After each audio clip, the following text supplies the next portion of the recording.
जिनेन्द्र वन्दितु सर्वसिद्धे भुवममलमणोवमं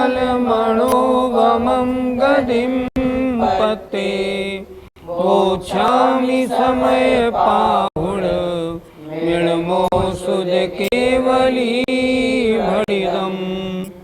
पंच परमेष्ठी भगवान की जय। कर्म फल के भोगने में ज्ञानी और अज्ञानी में क्या अंतर होता है, ये आज की दो गाथाओं में हम पढ़ेंगे। आइए गाथा नंबर 338 पढ़ते हैं। अन्नानि कर्म फलम पयडि सहावठिदो दुवेदेरी पयडि सहावठिदो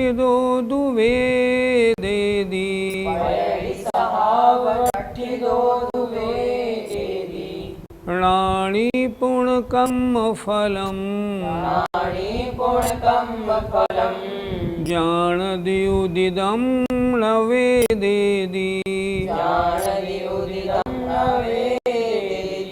बोलो। अन्नानि कर्म फलम पयडि सहावठिदो दुवेदेदी राणी पुण्य कर्म फलम जानदिउदिदं न वेदेदी। अन्नानि अज्ञानी जीव कर्म फलम कर्म के फल को, जब तक गाथा का एक एक शब्द नहीं समझा जाएगा तब तक गाथा का आनंद नहीं आएगा। इसलिए एक एक शब्द के अर्थ को समझना चाहिए, और जो आपको समझ में नहीं आए उसको पेंसिल से लिख लें, कॉपी पे लिख लें, ताकि जब दोबारा उसको फेरे तो ध्यान में आ जाए। आइए। अन्नानि अज्ञानी कर्म फलम कर्म के फल को पयडि सहाव ठिदो प्रकृति के सहाव माने स्वभाव में ठिदो माने स्थित होता हुआ वेदेदी भोगता है, वेदन करता है। क्या कह रहे हैं? अज्ञानी क्या करता है? कर्म के फल को जो उसका स्वभाव है उसमें स्थित होता हुआ भोगता है। असाता वेदनी के उदय में दुखी होता है, साता वेदनी के उदय में सुखी होता है। जो उस प्रकृति का स्वभाव है उसमें स्थित होकर भोगता है। ज्ञानी क्या करता है? राणी पूर्ण ज्ञानी जीव और फिर कर्म फलम कर्म के फल को जानदी जानता है, उदिदम उदय में आए हुए को न वेदेदी भोगता नहीं है। भोगना उस रूप परिणमन होना, जानना उसको मात्र जानना, तद्रूप परिणमन नहीं होना। फिर एक बार देखें, बहुत अच्छी गाथा है। अन्नानि अज्ञानी जीव कर्म फलम कर्म के फल को पयडि प्रकृति के सहाव में ठिदो माने स्थित होता हुआ वेदेदी वेदन करता है, भोगता है। अर्थात उसमें रमता हुआ, उसमें आनंद दुखी सुखी होता हुआ भोगता है। रानी ज्ञानी जीव पुण्य माने और कर्म फलम कर्म के फल को जानदी जानता है, उदिदम न वेदेदी उदय में आए हुए को वेदन नहीं करता, भोगता नहीं है। जानना और बात है, वेदन करना और बात है।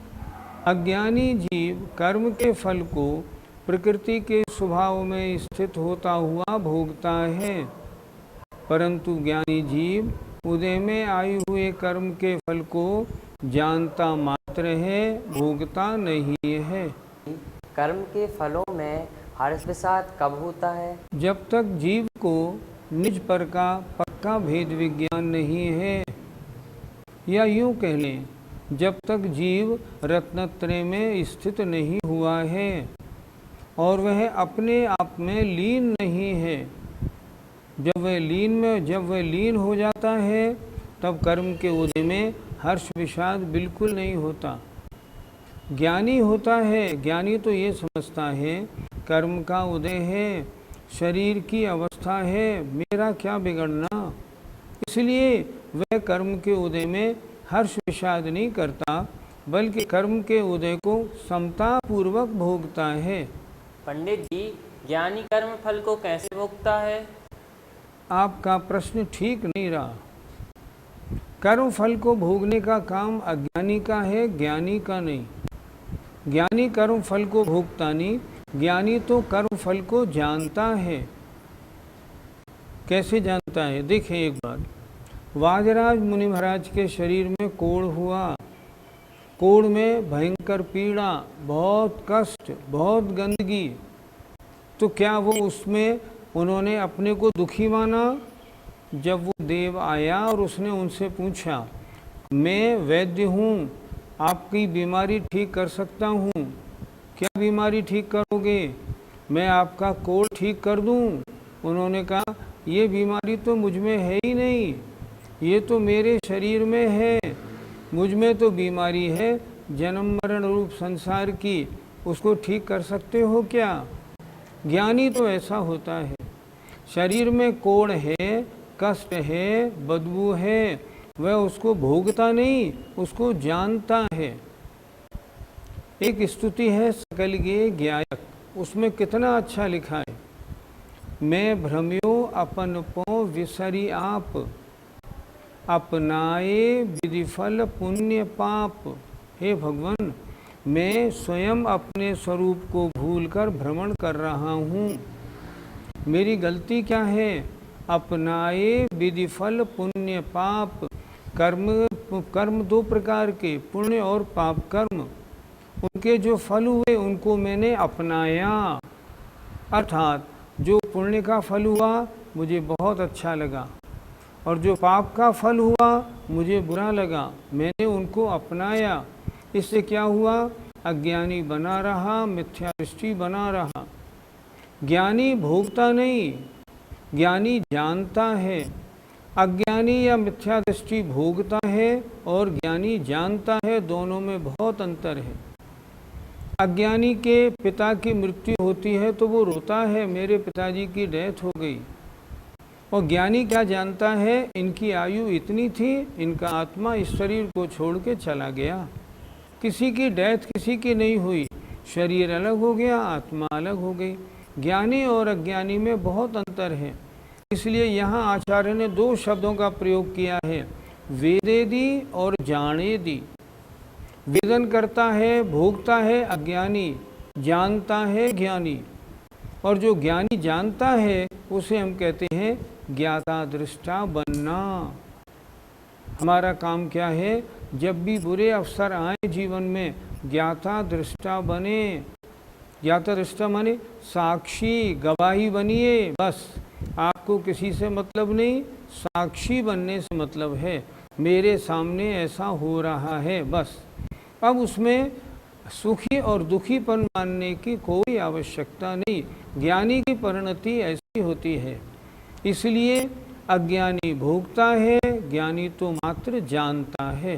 पंडित जी, कर्म के फलों को ज्ञानी कैसे जानता है? किसी ने मेरा अहित किया, ज्ञानी सोचता है मैंने पहले कभी इसका अहित किया होगा, मेरे कर्म का उदय है, इसलिए इसने मेरा अहित किया, लेकिन मैं इसमें राग द्वेष क्यों करूं? क्योंकि मेरे किए ही तो कर्मों का फल है। एक मुनि महाराज थे, उनके ऊपर उनके बगल वाले मकान में दो लड़के रहते थे, वो ईंट मारते थे, लेकिन उनको जरा भी उनसे राग द्वेष नहीं हुआ। पहले दिन ईंट मारी, खून निकला, तब लोगों ने पूछा महाराज ये खून कैसे निकला? उन्होंने कहा नहीं कुछ नहीं। अगले दिन फिर उन्होंने ईंट मारी, लोगों ने फिर पूछा महाराज आज तो और दो जगह खून निकल आया, ऐसा क्यों हुआ? उन्होंने कहा कुछ नहीं। तीसरे दिन जब लोगों ने जाना, जब लोगों ने छुप कर देखा, तब उन दोनों बच्चों को पकड़ के लाए। महाराज हमको आज मालूम पड़ा ये आपको ईंट मारते थे, आप बताते भी नहीं थे। महाराज का उत्तर तो देखिए, महाराज ने कहा ये ईंट नहीं मारते थे, इनके कारण मेरे कर्मों की निर्जरा होती थी। ज्ञानी की दृष्टि तो देखो ना, ज्ञानी सुख दुख को नहीं भोग रहा, ज्ञानी उस परिस्थिति में भी निर्जरा कर रहा है। जब लोगों ने कहा महाराज अब हम इसको पुलिस में देंगे, इनकी FIR लॉन्च कराएंगे, महाराज बोले नहीं नहीं, ये तो मेरे बड़े हितैषी हैं, इन्होंने तो मेरे कर्मों की निर्जरा कराई है, ज्ञानी की दृष्टि तो देखो। तो महाराज क्या करें, इनको एक एक कुर्ते पजामे का कपड़ा और 31 रुपये इनाम में दो। तब उनको इनाम दिलवाया। शास्त्रों में क्या लिखा, जिस समय ज्ञानी से कोई अपशब्द बोलता है तो ज्ञानी क्या सोचता है, अपशब्द बोलने वाले वो तो मुझे दिख नहीं रहा, और जो मुझे दिख रहा है ये अपशब्द बोलता नहीं, अब मैं किससे राग करूं, किससे द्वेष करूं। इसलिए मैं अपने में स्थित होता हूं और ज्ञानी अपने में स्थित रहता है, मात्र जानता है, भोगता नहीं। अगर उसका भोगने वाला बन जाएगा ना, तब तो रागी द्वेषी हो जाएगा। पंडित जी, ज्ञानी और अज्ञानी के कर्मों के फल भोगने में क्या अंतर है? बहुत अंतर है। आचार्य विद्यासागर जी महाराज को जब वो अमरकंटक से आए थे, हार्पीस की बीमारी हो गई, बड़ी भयंकर, इतना पेन पूछो नहीं। जब 1-1.5 महीने बाद उनके दर्शन करने का अवसर मिला, मैंने उनसे पूछा महाराज जी हार्पीस में कितनी वेदना होती है। आचार्य जी ने बड़े मुस्कुराते हुए उत्तर दिया, बिच्छू सहस डसे नहीं तिसो, हजारों बिच्छू एक साथ डंक मारे, वैसी वेदना होती है।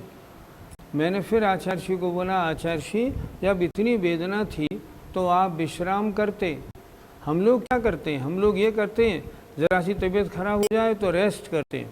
तो मैंने निवेदन किया, आचार्य जी आप विश्राम करते, फिर आपने अपनी क्लास क्यों रखी, प्रवचन क्यों दिया, उधर क्यों लगे आप। तो आचार्य जी बोले, अरे शरीर में थी हार्पीस, मुझ में कुछ थोड़ा ही था। हार्पीस शरीर में थी, शरीर वो हार्पीस का ध्यान दे रहा था और मैं अपने काम में लगा था, मुझे क्या मतलब, उससे मुझे कोई तकलीफ नहीं। तो ज्ञानी जानता है, भोगता नहीं। अगर वो भोग रहे होते, तदनुसार उनका परिणमन हुआ होता तो वो भी कह रहे थे हाय रे हाय मुझे बहुत तकलीफ हुई, लेकिन बिल्कुल तकलीफ नहीं, ज़रा रंच मात्र भी नहीं। मैंने देखा जब डोंगरगढ़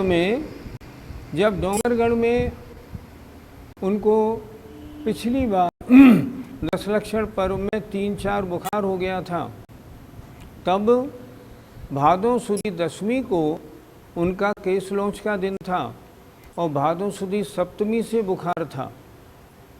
10वीं को केस लॉन्च वाला टर्न था। आचार्य जी उत्कृष्ट केस लॉन्च करते हैं 2 महीने वाला। सारे संघ के महाराज 5-7 महाराज उनके पास गए, चरणों में निवेदन किया, आचार्य जी आपके 2 महीने 10वीं को पूरे होंगे, हमको मालूम है, लेकिन आपसे निवेदन है उस दिन आप केस लॉन्च न करें, आपका स्वास्थ्य अनुकूल नहीं। आचार्य श्री उस पर मुस्कराए, 4 दिन से 4 बुखार है फिर भी मुस्करा रहे, ठीक है जाओ सब ठीक होगा। अगले दिन सुबह जब वही मुनि महाराज आए और उन्होंने देखा, तब तक तो आचार्य श्री का आधा केस लॉन्च हो चुका था। केस लॉन्च अलग काम है, सुख दुख की मान्यता अलग काम है। व्रतों के पालन में संयमी को बड़ा हर्ष होता है। मैंने अपने समयानुसार केस लॉन्च किया, प्रसन्नता। शरीर में कष्ट, शरीर के कष्ट को जानते हैं, भोगते नहीं। ज्ञानी और अज्ञानी में इतना अंतर होता है। आइए 338 का पद्यानुवाद देखें।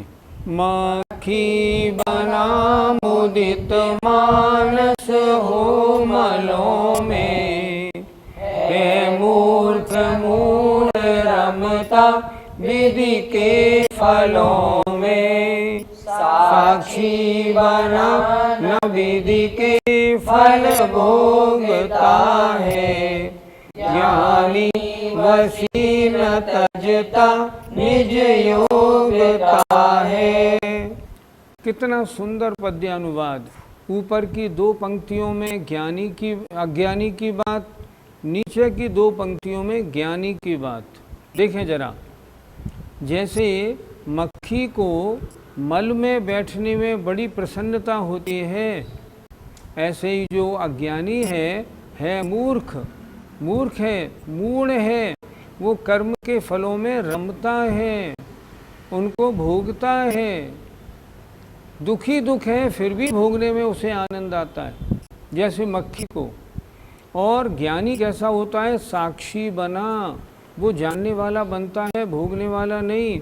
न विधि के फल भोगता है, कर्म के फल को भोगता नहीं।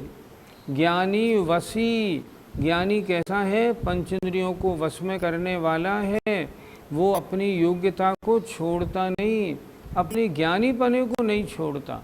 कितना अंतर है, एक जानता है, अज्ञानी भोगता है। अगली गाथा 339 देखते हैं। जो पूर्ण निरवरा हो, जो पूर्ण निरवरा हो, चेदाणी संकिदो दुसो होदी, चेदाणी संकिदो दुसो होदी, आराहणायणिच्यम् आराहणायणिच्यम् वट्टदियहमिति वियाणन्तो, वट्टदियहमिति वियाणन्तो। बोलिए, जो पूर्ण निरवरा हो, चेदाणी संकिदो दुसो होदी, आराहणायणिच्यम् वट्टदियहमिति वियाणन्तो। शब्दार्थ देखिए, जो पूर्ण, जो और, निरवरा हो, निरपराध हो, अपराध रहित, चिदा माने आत्मा है, निशंकिदो, निशंक, सो माने वह होता है। और जो अपराध रहित आत्मा है वो शंका रहित होता है। आराहणाय नित्यम, नित्यम माने नित्य माने हमेशा, आराहणाय आराधना में ही, वट्टदि वर्तन करता है, लगा रहता है। अहम यदि अपने आप को वियाणंतो जानता हुआ। यहाँ ज्ञानी की चर्चा हो रही है इस गाथा में। जो अपराध रहित आत्मा है, जो राग द्वेष रूप परिणमन नहीं कर रहा, जो निर्विकल्प है, अपने में लीन है, शुद्धोपयोगी आत्मा है, वो कैसा है? निशंक होता है। वो निशंक, कोई डर नहीं उसको, शंका रहित होता है। क्या करता है? नित्यम माने नित्य माने हमेशा, अहमिदि व्याणंतो अपने आप को जानता हुआ, आराहणाए आराधना में ही वर्तन करता है। निरंतर अपने आत्मा की शुद्ध स्वरूप की आराधना में, सिद्धों की आराधना में लगा रहता है और अपने आप को ही जानता रहता है। फिर एक बार देखें जरा, जो और जो निरवराहो अपराध रहित, चेदा माने आत्मा है, सो माने वह, निसंकिदो होदी निसंक होता है। क्या करता है वो आत्मा? नित्यम माने हमेशा, आराहणाए आराधना में ही, वट्टदि वर्तन करता है। उस समय क्या करता है? अहम यदि, मैं यह हूँ ऐसा जानता हुआ। वो तो अपने शुद्ध स्वरूप की आराधना में हमेशा लगा रहता है, अपराध रहित है। अपराध माने विभाव परिणति से दूर, स्वभाव परिणति में लगा हुआ है। वो तो अपनी आराधना में लगा रहता है, अपने आप को जानता रहता है। अर्थ देखिए, जो अपराध रहित आत्मा होता है, अपराध माने राग द्वेष रूप परिणमन करने वाला, जो अपराध रहित आत्मा होता है वह निशंक होता है, कर्म बंधन का बिल्कुल डर नहीं। वह केवल अपने आप को जानता अनुभव करता हुआ निरंतर आराधना में ही तत्पर होता है। बस उसके पास तो एक ही काम है, अपने को जानना, अपने को अनुभव करना। निरंतर अपनी शुद्ध आत्मा की आराधना में निरंतर लगा रहता है। पंडित जी, यहाँ ज्ञानी से क्या तात्पर्य है? कर्म के फल के उदय में जो उनके अनुसार परिणमन नहीं करता, रागी द्वेषी नहीं होता, सुखी दुखी नहीं होता, अपने को अच्छा बुरा नहीं मानता। ज्ञानी तो ऐसा होता है, कर्म का कैसा ही फल हो वो तो अपनी शुद्ध आत्मा की आराधना में लगा रहता है। ज्ञानी की दशा ऐसी होती है। इसलिए यहाँ ज्ञानी का मतलब है जो अपने आत्म स्वभाव में रमण करने वाले शुद्धोपयोगी मुनि महाराज हैं। जो शुद्धोपयोगी मुनि महाराज हैं वे निरपराध हैं, अर्थात उनके राग द्वेष काम क्रोध मोह कुछ नहीं हो रहा, वो तो अपनी आत्मा की आराधना में लीन हैं। और ऐसे जो होते हैं वे कर्म बंधन से छूटते। पंडित जी, ऐसे ज्ञानी जीव क्या करते हैं? ज्ञानी वो है, आचार्य ने कहा है ना, जिनको विषय तो विष दिखते हैं, जिनको पंचेंद्रिय के विषय जहर लगते हैं। अतः पंचेंद्रियों के विषयों से दूर हटकर एकांत स्थान में जो आत्मा में लीन हैं वे ज्ञानी हैं। जो राग द्वेष रूप परिणति में लगे हैं, प्रवृत्ति में हैं, अन्य कार्यों में लगे हैं, वे अभी अज्ञानी हैं। जो कर्म के फल को भोग रहे हैं, तदनुसार परिणमन कर रहे हैं, वे अज्ञानी हैं। ज्ञानी तो मात्र जानते हैं, तदनुसार परिणमन नहीं करते। बड़े बड़े मुनि महाराजों के ऊपर उपसर्ग की चर्चाएं शास्त्रों में सुनने को मिलती हैं। उन पर उपसर्ग होते हैं, लेकिन नहीं, उपसर्ग होने पर भी वे व्यथित नहीं होते, मात्र जानते हैं उपसर्ग हो रहा है, अपने में लीन रहते हैं। किसकी आराधना करते हैं? ज्ञान की आराधना, अपने आत्मा के शुद्ध स्वरूप की आराधना करते हैं। मेरा तो स्वरूप ये है, अहमिको खलु शुद्धो दंसणाणमयो सदारूढ़ी रविअत्थ मध्य किंचिबी अन्नम परमाणु मित्तम्पि। मैं तो इन सबसे दूर हूँ। जय जिनेन्द्र। इस कार्यक्रम के पुण्यार्जक हैं मानक चंद, कमला देवी, राकेश कुमार नीतू, ऋषभ सौम्या एवं Ayushi Musharraf, B123 city colony Jaipur, Premchand Vijay Lakshmi Ajmera Jaipur, Ashok Rajlakshmi Pandya Jaipur, Sunil Renu Kasliwal Nai Delhi. Shri Parasnath re rolling mills limited, Durgapur 1, Vardhaman Paschim Bengal. Amita Jain, wife of Anil Kumar Jain, Sangeeta Jain, wife of Vipin Kumar Jain, Pushpa Jain, Rajesh Jain, Meenu Jain, Megha Jain एवं मनन जैन, 1339 कृष्णा गली, चांदनी चौक, दिल्ली। शशिबाला जैन, श्रेयांश कुमार जैन, अनुपमा जैन, शरश जैन, शची जैन, चेतन जैन एवं अस्मित जैन, 54B नवीन नगर, सहारनपुर, उत्तर प्रदेश। श्री जनार्दन प्रसाद जी, श्रीमती पतंती देवी, मुकेश कुमार, साक्षी, ईशा, हितार्थ, मोना खंधार, किशोर भाई, सुषमा बेन, परिमल भाई, अहमदाबाद।